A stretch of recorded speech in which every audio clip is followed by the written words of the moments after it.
Yung mga sinasabi po nating existing practice na ngayon na ginagawa nila ay ano po ang legal basis nun?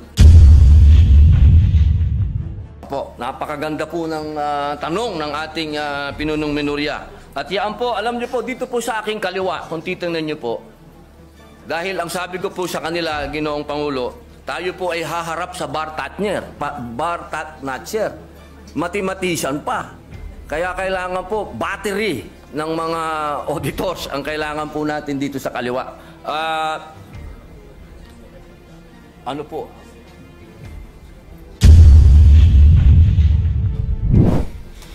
Mahal na Pangulo, maiksing manifestasyon lamang po. Opo, Please proceed. Ginoong Pangulo, matiyaga pong naghihintay ang inyong lingkod na matalakay po ang matagal na pong nabinbin. Ito pong patungkol po sa medical cannabis bill. Inaantay ko po na ito ay mapag-usapan po sa plenaryo at inaantay ko pa rin po ang aking mga kasamahan na mag-i-interpellate po dito. Nais ko lamang pong magtanong kung hanggang kailan po ako mag-aantay sa interpellasyon. Napakahalaga po sa akin ng bill na ito. I have been patiently waiting for my medical cannabis bill to be discussed in plenary, but unfortunately not one of my colleagues is prepared to interpolate this measure. Be that as it may, I will be waiting here for the availability of my colleagues to interpolate. Yun lamang po, maraming salamat po. Thank you, Senator Padilla. Yes, Minority Leader. Mr. President, the minority is always prepared. It's a matter of scheduling by the majority leader. Yes. May we ask the Majority Leader if it is in the agenda for today? Yes, Mr. President, it's in the agenda, but we are prioritizing those measures that are already in the advanced stage, Your Honor, Mr. President. Yes, maybe we can ask our colleagues if they are ready to interpolate the measure of Senator Padilla. Maybe we can ask the members of the majority first if those who are scheduled to interpolate the bill of Senator Padilla.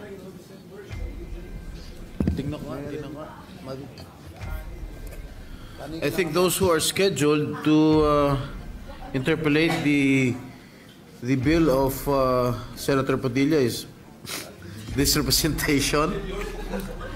Senator Win Gatchalian, Senator Pia Cayetano, Senator Joel Villanueva, Senator Rizzo Ontiveros, and Senator Coco Pimentel. I think, is Senator Sherwin ready to interpolate? He is here right now. The medical cannabis bill. We can tackle it. Yes, Mr. President, probably later on after we tackle some important measures, we'll talk to the members of the majority who will be ready to. Yes, we can proceed later if some of our colleagues are ready to interpolate the bill of Senator Padilla. Maraming salamat po uli sa ating pinunong minorya sapagkat napakahalaga po ng panimulang salita sa usapin na ito sapagkat ito pong ating isinusulong, ito po ay bunga ng isang revolusyon na naganap sa ating bayan na ipinaglalaban po ang kaban ng bayan. Ibig pong sabihin, ito pong COA na atin pong binabanggit dito, Ginoong Pangulo, ito po ay napakahalaga ng papel nito sa ating bayan. Sapagkat kung atin pong babalikan ang kasaysayan ng ating bansa, nabuo ang revolusyon dahil sa kapabayaan, pangungurakot, pagnanakaw, lahat na po, sabihin na natin, kaya po nagbunga ng revolusyon. At kung titingnan po natin sa 1987 Constitution, napakalaki po ng papel ng COA. Ang sabi po dito sa Article 9, Constitutional Commission, ayan po letter D, Commission on Audit. Ayan po. Ginoong Pangulo, ang sabi po dito, the Commission on Audit shall have the power, authority, and duty to examine, audit, and settle all accounts pertaining to the revenue and receipts of and expenditures or uses of funds and property owned or held in trust by or pertaining to the government or any of its subdivisions, agencies, or instrumentalities, including government-owned or controlled corporations with original charters on a post-audit basis. Medyo mahaba-haba po ito. Kasi kasama po dito, pati po yung mga state colleges, lahat po ay sakop ng COA, Ginoong Pangulo. Ngayon, meron lang po tayong pinagdadaanan na, siyempre po, sa takbo po ng panahon, mahal na Pangulo, Tama ba ito? hindi naman po pwede na magmula po 1987 na nagawa po itong saligang batas, ang pinakamataas na batas dito sa ating bayan, hindi po nagkakaroon ng mga hakbangin para palakasin pa ang binigay na kapangyarihan sa COA. Alam niyo po, Ginoong Pangulo, ang ating pong COA ay masasabi po natin na international na ang kanilang standard. Dahil sa amin pong mga ginawang pagdinig, ang COA po ay miyembro at palagi ang uma-attend ng mga international seminars at studies patungkol po sa pag-audit. Ang kailangan lang po natin ngayon, mga mahal kong kababayan, ay yung kapangyarihan na ibinigay po sa kanila ay palakasin natin. Hindi inuulit ko po Hindi po natin dinadagdagan. Wala po yan, bawal po yan.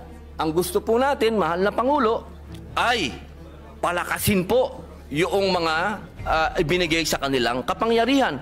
Kaya meron po dito sa ating panukala na mga bago pong probisyon. Pero ito pong mga probisyon nito, mahal na Pangulo, hindi na po ito bago. Meron pong ilan na pinapractice na, meron pong ilan na masasabi nating bago. Pero yung pong mga bago na yun, pagka atin pong pinag-usapan, ay parang hindi na rin bago. Kaya po, aking mahal na Pangulo at ang atin pong pinakamamahal din na pinunong minorya, na pagka binalikan po natin ang kasaysayan, ako po ay talagang punong-puno ng kaligayahan sapagkat ang tatay po ng ating pinunong minorya at ang tatay ko po'y magkasama. Sila po'y magkasama nung panahon ng revolusyon. Kaya ito pong pinag-uusapan natin ay parang continuation po ito kung ano ang pinaglaban ng aming mga ama. Kaya ako po, mahal na Pangulo, hindi ko po sinasabing ako po'y eksperto, hindi po ako magaling sa batas. Hindi din po ako mathematician, hindi din po ako auditor. Ako po isang revolusyonaryo. Kaya ang hinihingi ko po sa aking mahal na kaibigan, sa ating pong pinunong minorya, ay maging kapartner ko po siya dito sa paglinang ng panukala na ito. Sapagkat naniniwala po ako na ang pinaglaban ng aming mga ama hanggang ngayon, ito po ang natatanging lamang panglaban ng taong bayan sa korupsyon. Ito lamang pong COA. Maraming salamat po, Ginoong Pangulo. Salamat po. At marami na pong nasagot dun sa opening statement ng ating sponsor, yung ating mga concerns. Pero ito pong ating panukala ay isa po itong code. Opo. Tama po. So, ang gusto ba natin mangyari dito na lahat ng ating gustong malaman tungkol sa government auditing ay dito natin makikita at mahanap sa panukalang ito. Opo. Okay. Alam niyo po, katunayan po, mahal na Pangulo, noong nagsagawa po kami ng pagdinig, napaka eye-opener po Sapagkat marami po talaga na hindi naman nasasaad sa batas, pero kanila na po itong isinasagawa at ginagawa na po nila. Ang kailangan po natin ngayon na Ginoong Pangulo, maging batas po para mas lalo pong maging masabi pong matalim ang kanilang ipin po. Pero yung mga sinasabi po nating existing practice na ngayon na ginagawa nila ay ano po ang legal basis nun? Opo. Kasi ito ba'y, siyempre, bago nila ginawa yan, kinover muna nila sarili nila ng, ano ba tawag, circular ba? Opo, Is it circular. O, Opo. sige. Ano po ang legal basis ng Commission on Audit para sa kapangyarihan nila sa pag-issue ng circular? Opo, napakaganda po ng tanong ng ating pinunong minorya. At yan po, alam niyo po, dito po sa aking kaliwa, kung titingnan niyo po, dahil ang sabi ko po sa kanila, Ginoong Pangulo, tayo po ay haharap sa Bartatner, Bartatnacher, mathematician pa. Kaya kailangan po, battery ng mga auditors ang kailangan po natin dito sa kaliwa. Ano po?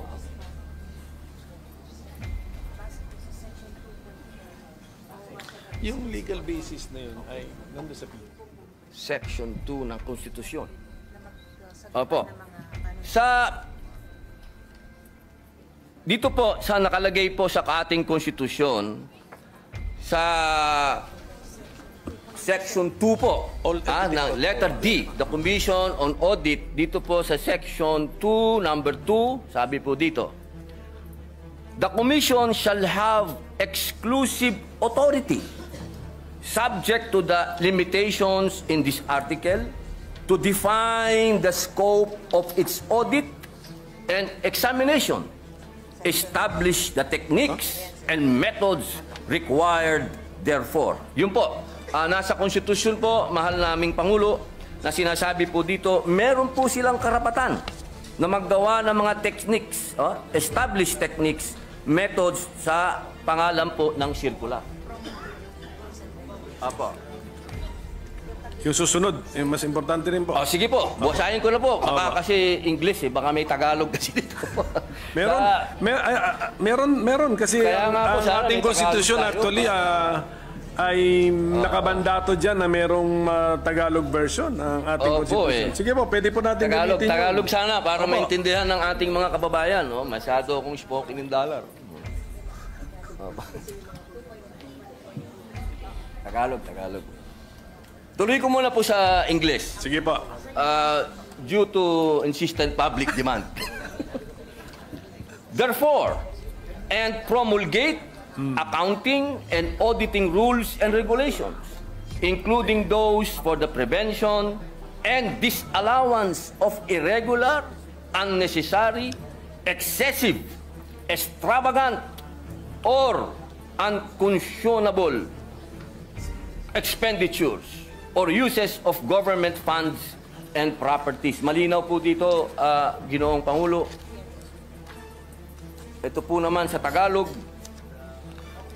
dapat magkaroon ang komisyon ng tanging otoridad batay sa mga katakdaan sa artikulong ito na magtakda ng saklaw na audit at pagsusuri nito, magtatag ng mga kaparaanan at pamamaraan na kinakailangan ukol doon at maglagda ng mga tuntunin at alituntunin sa pagtutuos at pag-audit kabilang ang mga ukol sa paghadlang at di pagpaghintulot sa mga paggugol o paggamit ng mga salapi at ari-arian ng pamahalaan na tiwali, hindi kinakailangan, labis-labis, maluho o hindi makatwiran.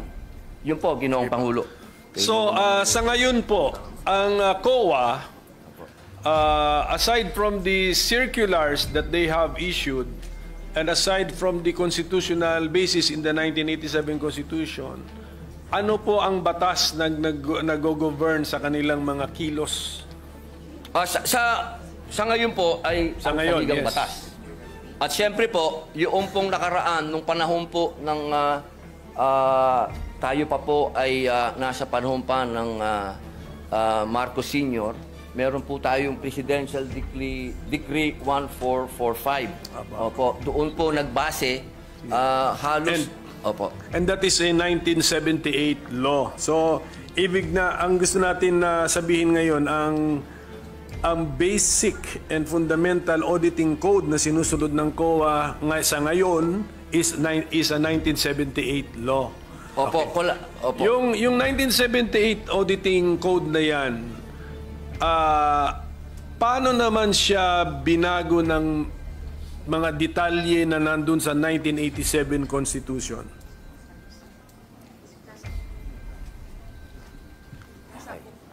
Opo. Ng 1987 Constitution. Ayan, napakaganda po ng iba talaga pala pag may battery ka dito po. Opo. Ito po, ang sabi po nila, nandoon po ito sa Book 5 ng Admin Code of the 1987 Constitution. Meron po ba tayo? Book 5. Of the admin code. Opo, Admin Code. So, meaning to say, according to our resource persons, Book 5 of the Administrative Code of 1987 repealed, even indirectly, repealed or replaced the June 1978 Government Auditing Code? Or ano sila, complementary sila? Opo. Opo. Okay. Siya daw po ay complementary. Okay, sige. Opo, Kaya nga, ang tanong ko nga, Mr.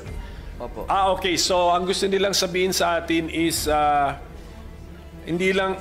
ngayon, hindi naman talaga nakarely ang COA sa isang 1978 na issuance. Opo. Pati na rin sa Book 5 ng Admin Code ng 1987. Okay. Opo. Kaya po ang next tanong ko, kung medyo na-update na rin naman pala, ano po naman ang pagbabago na ating ilinagay sa ating panukala such that it is more desirable now to have this new government auditing code. Opo.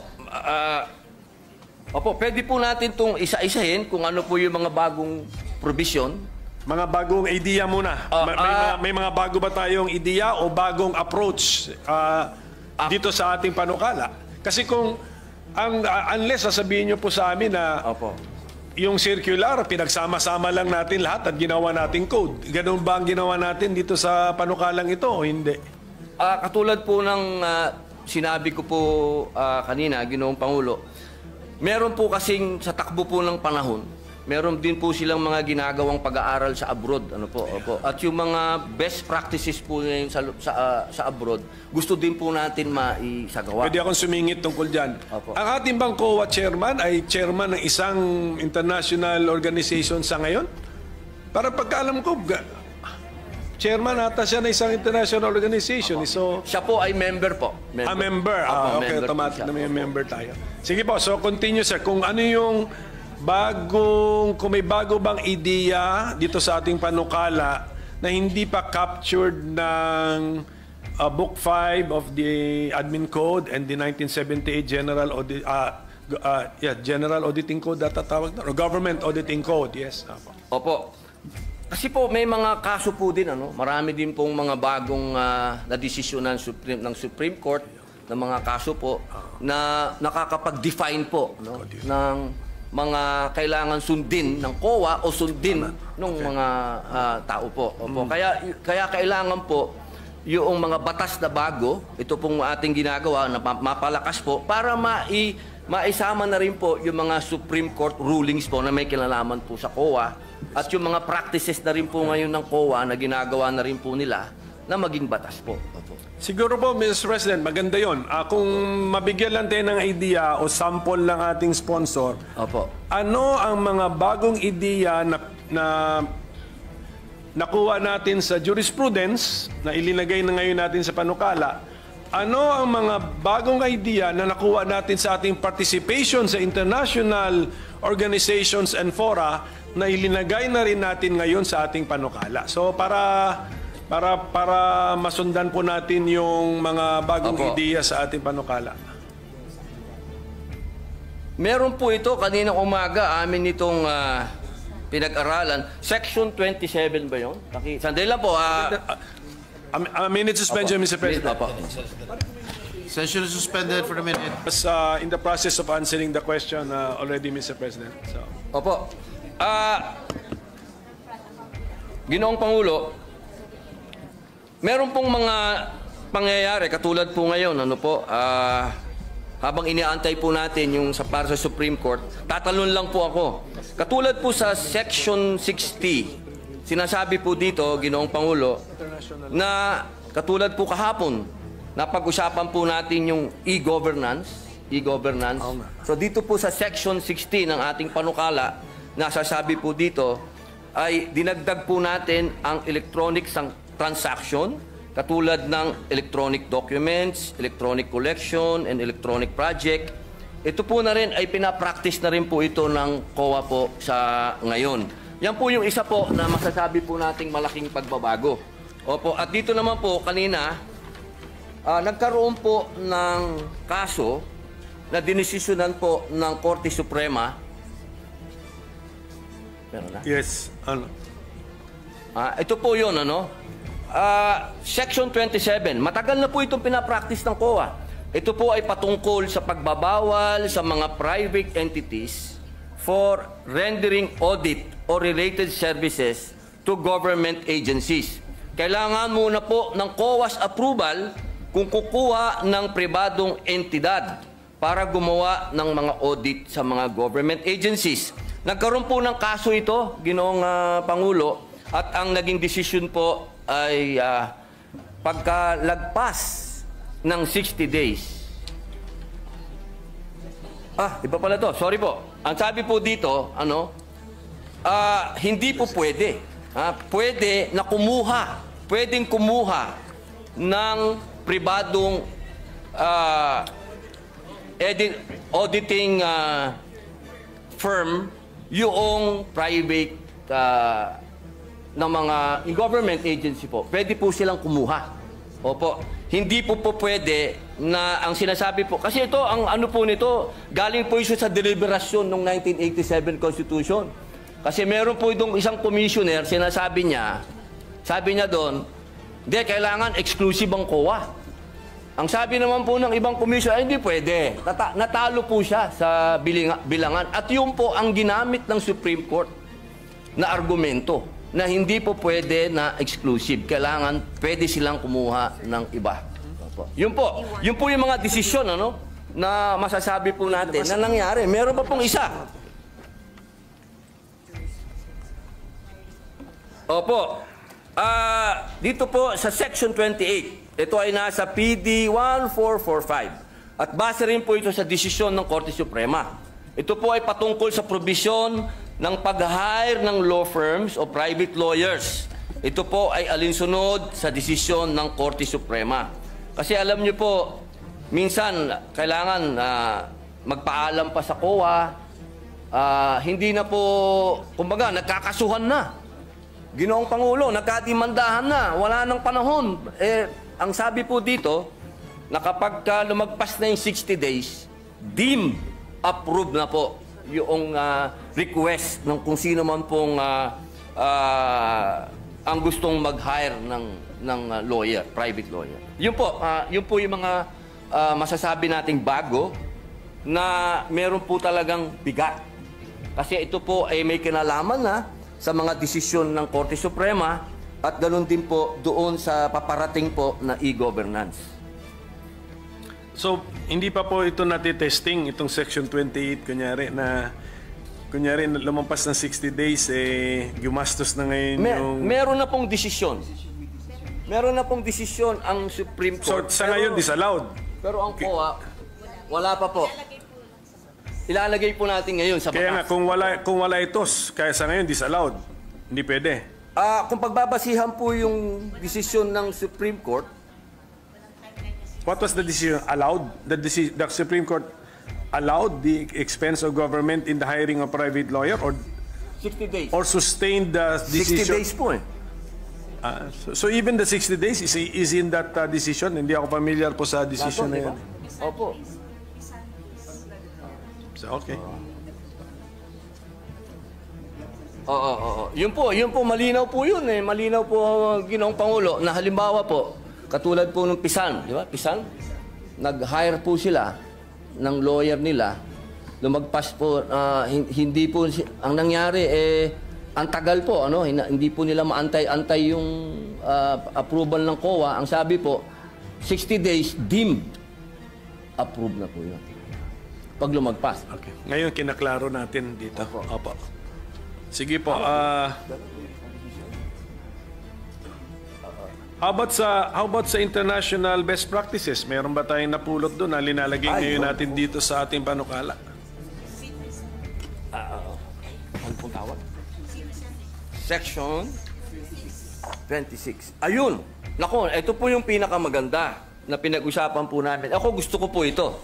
Kasi maraming lugar na hindi napupuntahan ng COA. Nakalagay po dito sa Section 26. Institutionalizes COA Citizen Participating Audit Program. Ito po yung Deputized Citizen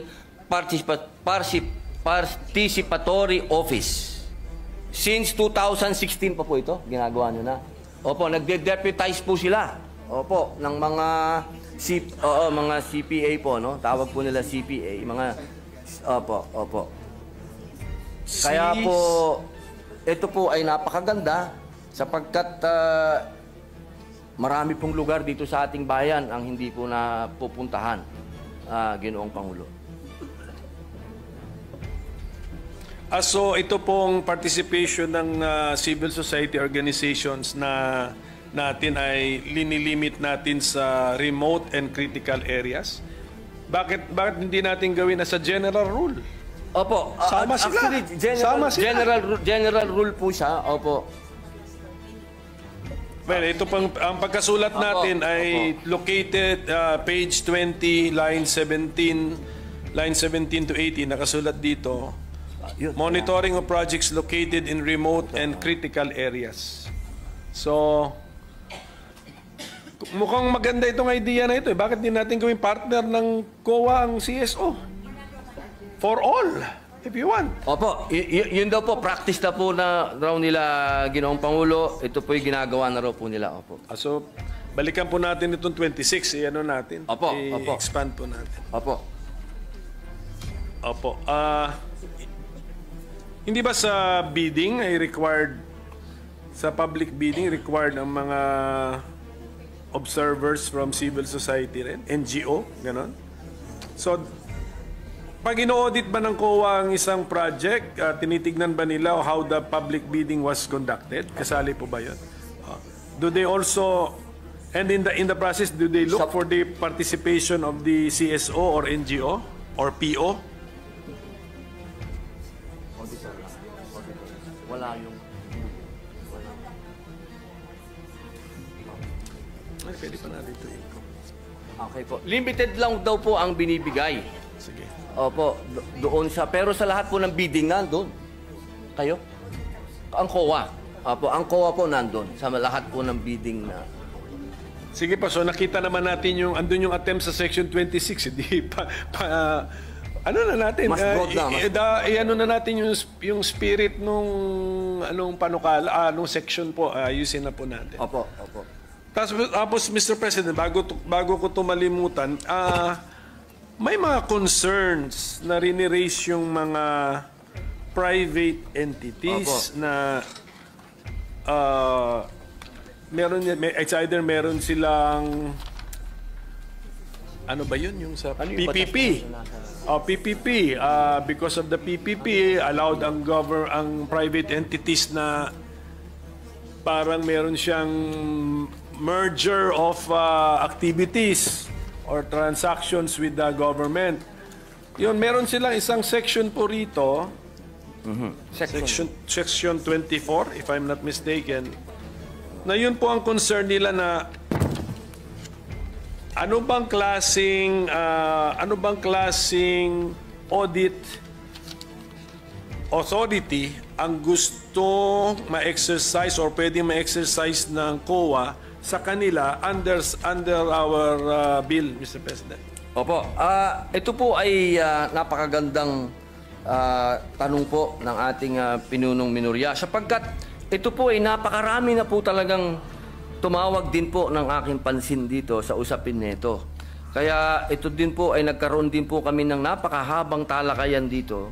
Ngunit ako din po ay nasagot ng COA sapagkat una po nilang sinabi sa akin na meron daw po talaga na tinatawag na Republic Act 11966. Ito pong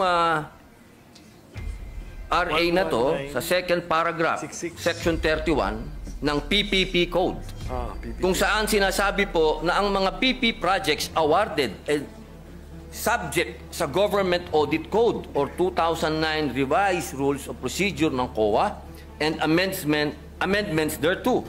Sa provision na ito, itinakda rin the COA in consultation and coordination with the PP codes shall adopt and promulgate the necessary framework and guidelines on accounting and auditing PP projects. Kaya dito po, sa ating Section 24, maliwanag naman po dito, ito ay patungkol sa limited jurisdiction ng COA. Sa mga private entities, kasama na rito ang public utilities. Kung meron po tayong mga pumasang batas na patungkol po dyan, yung RA number 11659, ito po yung Public Service Act. Opo, na sinasabi din po na sinabi po ng korte na hindi naman to unconstitutional. So, sila po ay tatamaan po ng limited jurisdiction ng COA sa pag-audit po. Yun po ang aming pagkakaintindi, Ginoong Pinuno. Ang problema ko po, Mr. President, dito rin sa pagkasulat ng ating Section 24 na nasa page 19. Sa title ng section, Limited Jurisdiction over Private Entities. Pero pagbasahin mo yung body ng section, hindi mo naman makuha kung anong meaning ng limited jurisdiction. Kasi sinasabi rito, the Commission shall have authority to examine and audit the contracts, agreements, or dealings of private entities with the government, etc. So, the words used are examine and audit, which is the normal words, Mr. President. So, where is the limitation found, Mr. President? Okay.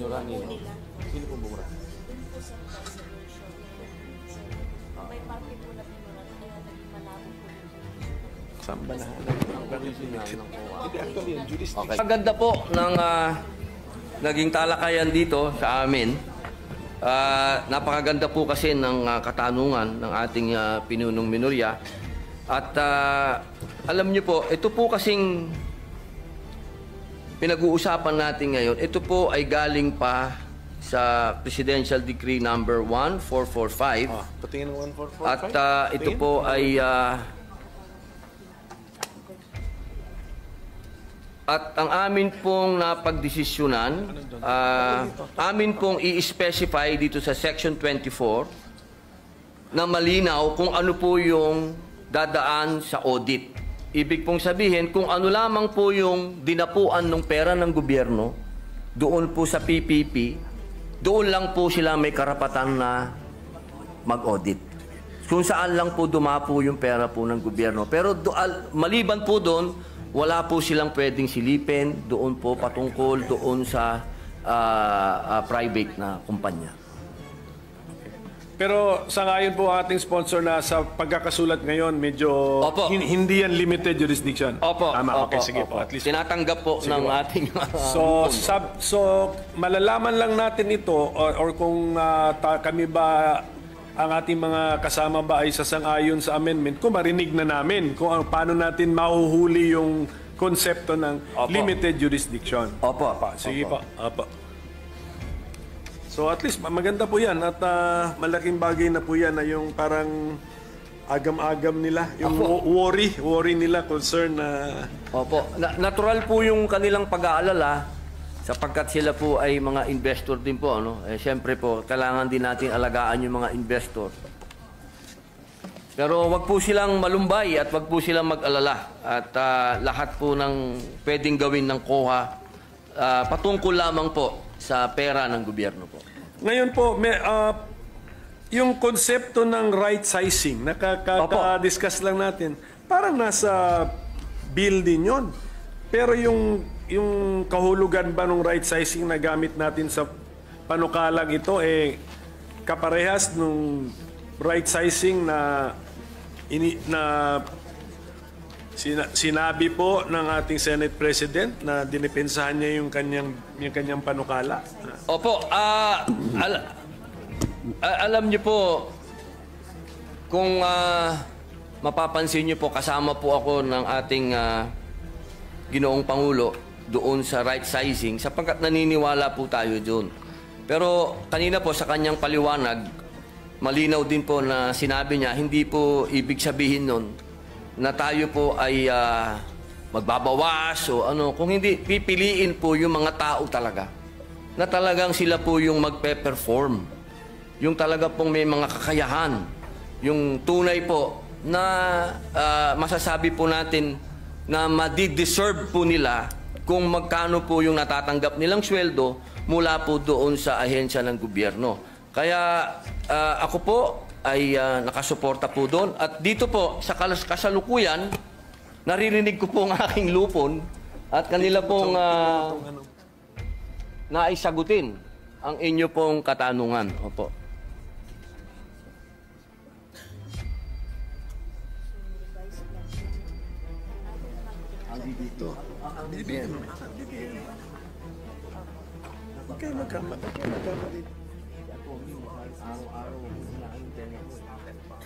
Opo. Katunayan po, Ginoong Pangulo, lahat po ng aksyon ng COA na may kinalaman po sa organisasyon po nila, ito po ay dumadaan po sa DBM. Yun, Opo. Ito po ay ina-approve ng DBM. Ang kanila pong tinatawag na revised plantilla. Opo. Wala po silang pagmamalabis po na ginawa patungkol po sa right size. Hindi natin binabago yon. Yung authority ng DBM na daanan ng kanilang ideya o proposal at magbigay ng approval ay nandito po sa ating panukala. I-retain natin yon. Opo. Opo. Kasi meron po akong, kunyari po nasa page 17, lines 5 to 7.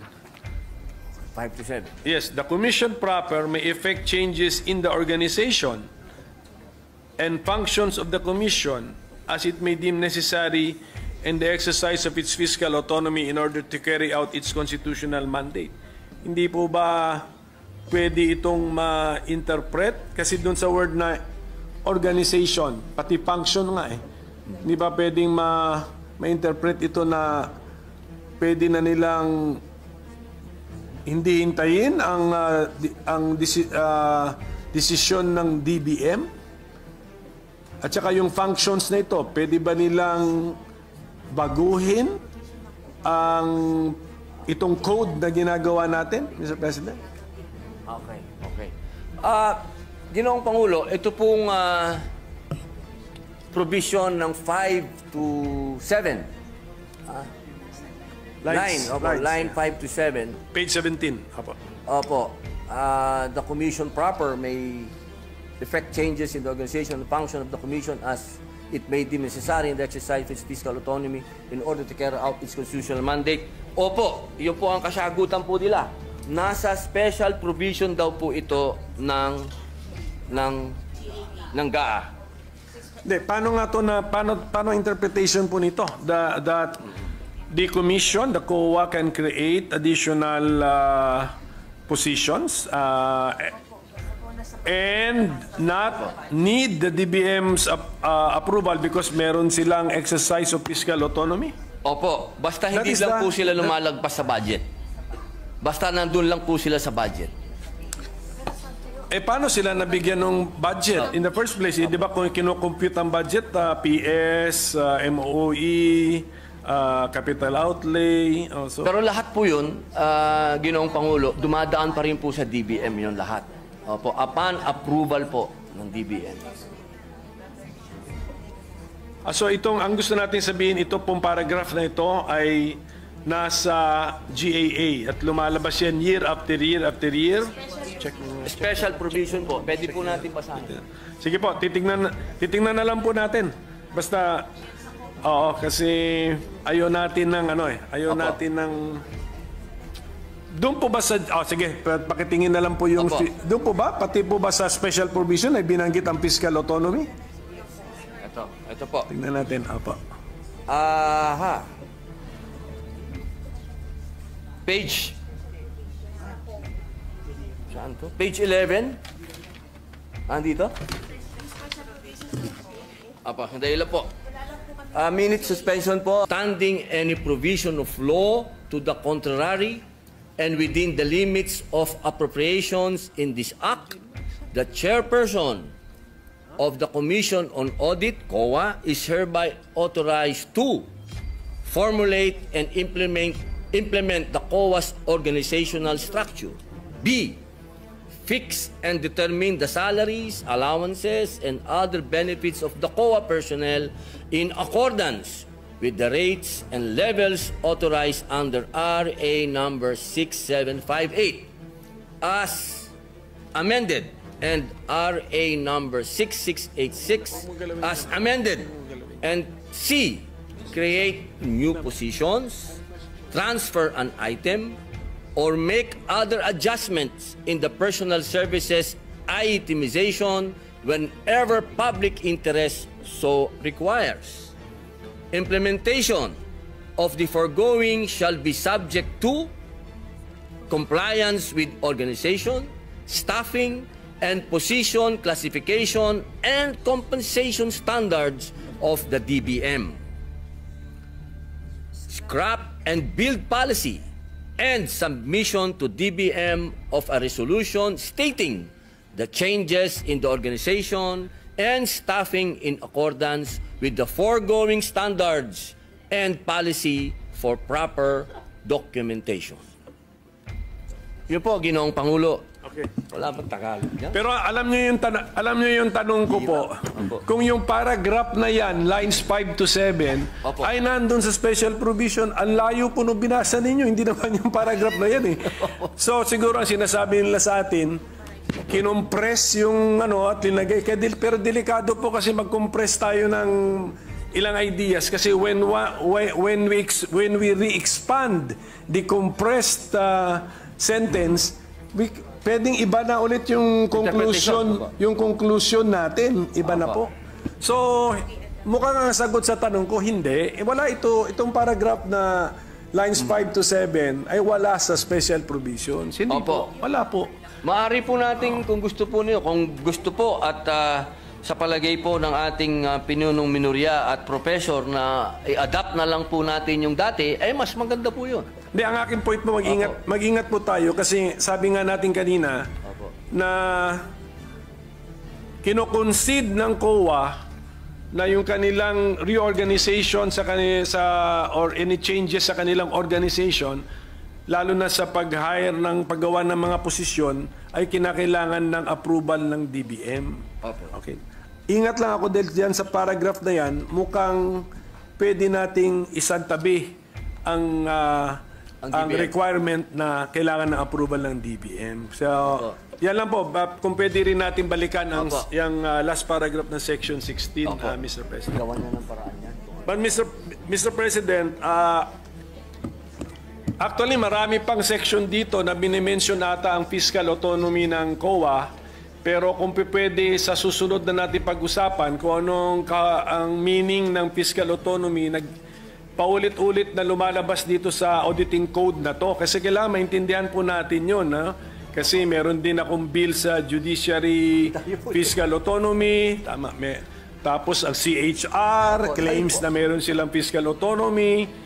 Nawala naman yung phrase na yun sa constitutional provisions concerning the CHR. So at this point, Mr. President, with the permission of our sponsor, if this representation can suspend his interpellation on this very important law. Alam kong very important ito, alam ko timely ito, alam ko nagmamadali tayo. We will extend our full cooperation, but unfortunately this is a code.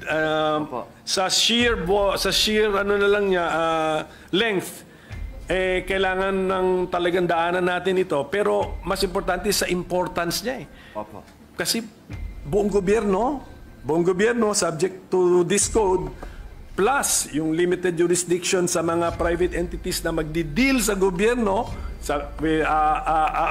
aabutin din sila ng code na ito. So ganun po kahalaga ito. Kaya sana maintindihan po ng ating mga resource persons na iti-testing natin yung mga ideas, yung mga new mga concepts, old concepts, i-testing natin kung relevant pa ba, applicable pa ba. Then kung yung mga new concepts, iti-testing din natin kung mag-work ba sa tunay na buhay. So that is the purpose of our interpellation. But we are the minority is supportive of this bill. Napapanahon na. If 1978 yung PD, 1987 yung Book 5 ng Admin Code, ano na po yun? I mean, 30 plus years na ang basis. Nagbago na mundo. Sige po. So, and of course, I know for a fact na very exposed ang ating mga auditors to their participation in international organizations and fora. And in fact, meron tayong mga auditors na hinahire ng UN. Tama? Tama. So, must be, ano na yun, parang, anong tawag mo nun? Parang, ano ba yun? Parang endorsement or ano ba yun? Patunay na po yun. Patunay o pagkilala sa galing at abilidad at reputasyon ng ating mga auditors. Okay? So, yun lang po yun. So, I hope they understand may konting delay but this is a necessary delay. I hope they understand. So, thank you, Mr. President, if I can suspend.